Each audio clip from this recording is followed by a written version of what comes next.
Do you want to start afresh but don't know how to begin the process because you feel stuck? Then this video is for you. Here you will learn what you need to do to have the best life ever. This video is therefore dedicated to you who is willing to fight all odds in order to break through. When a relationship ends by means of death, divorce, or breakup, it leaves the heart broken and the mind at unease. The more you think of their departure, the more you become pained. You become chained. You try to avoid the streets you both worked on together. You start buying your coffee from a different cafe because where you normally bought yours was where he or she sold.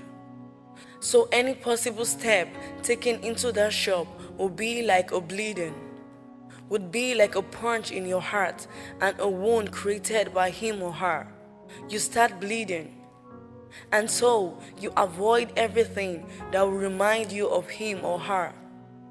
You go as far as burning all pictures taken, trashing gifts and deleting voicemails, blocking him or her on your social media account and blacklisting his or her phone numbers. You work unpaid extra hours at work because you're scared to return home to a room filled with memories that make you mourn the more. You hang out a lot these days with friends to make you merry and remember not the ones gone. All these actions taken are in a bid to move on. But moving on does not just happen after you burn and block. To stop thinking of someone isn't activated when you stop seeing their pictures or listening to their voices. To heal doesn't entail you seal up your doors that you feel may pave way into him or her to walk into your life again. Avoidance isn't a chance to move on. Sometimes we just have to face our most dreaded fears in order to move on from unfavorable situations. It is said that if you want to forget a person, always remember the person. Sounds ironical, right? The sense in this is that healing from hurt is not ignoring or avoiding it, but facing it and treating it. Therefore, you can't stop thinking of him because you locked his memories. Unfortunately, it is in no other place but within you. He is locked within you. While you may think you're being protective of yourself, you end up causing self-harm. God gives, God takes, and what is left for you is to give glory to him. Job chapter 1 verse 21. But if you choose to be angry with God for your loss, you only make your soul embittered and thus entrapping yourself as well. Entrapping yourself keeps you from moving on with your life. There are people who have mourned losses and entered a psychological state called closure, where they find a world within their minds and stay there, and if proper care is not taken, they stay there forever. If you read The Death of a Salesman by Otto Miller, you will find a character by name Willie Loman who lost his job. Notice that it isn't even a person he lost, but his job. This loss makes him mentally unstable, such that he began living more and more in the past of his life, which finally leads to his death.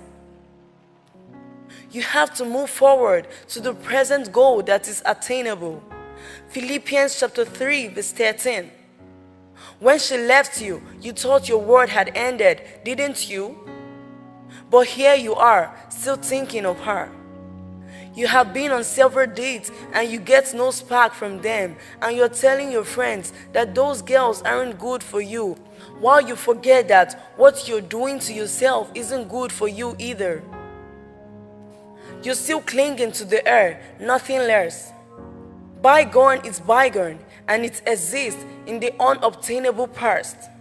Therefore, you still think of her and can't move on because you're not living the past. Instead, you're living in it. So your life becomes filled with regrets.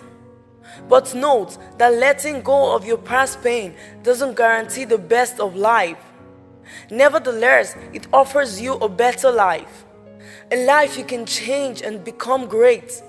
This is what many have failed to realize, that whatever happens in the past can only be corrected in the present and never in the past. Do not mourn like unbelievers. 1 Thessalonians chapter 4 verse 13. When you lost your lover, you also lost your faith in God.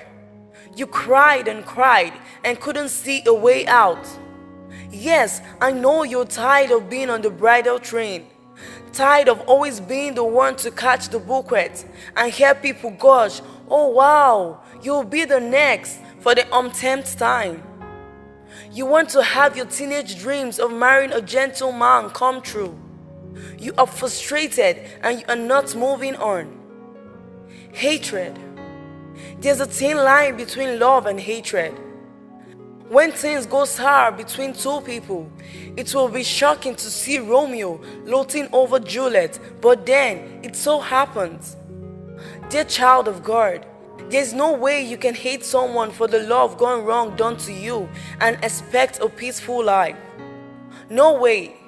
You would think of all the good things you did for such a person and wished you didn't.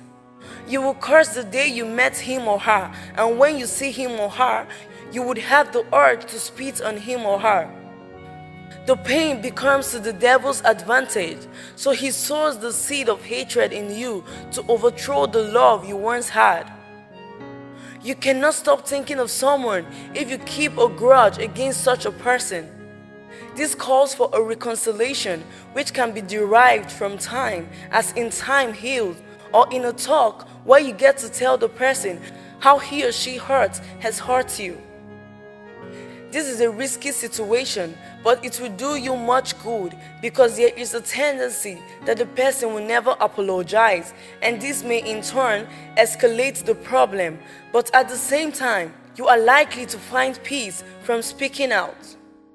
Lastly, you haven't asked for God's intervention. You can truly move on from someone who doesn't deserve you when you see God's face, and in so doing, you see less of his or her face because your eyes will be on God. This therefore means you will have a committed relationship with God and go through his words as he reveals to you steps you can take in order to move on. You are not to lean on God 99%, but 100%, nothing less. You can now see why you can't stop thinking of someone. To stop thinking of someone is to think of God. Once you stop, you are back to stagnancy. With God is the process all the way. Have the best of life.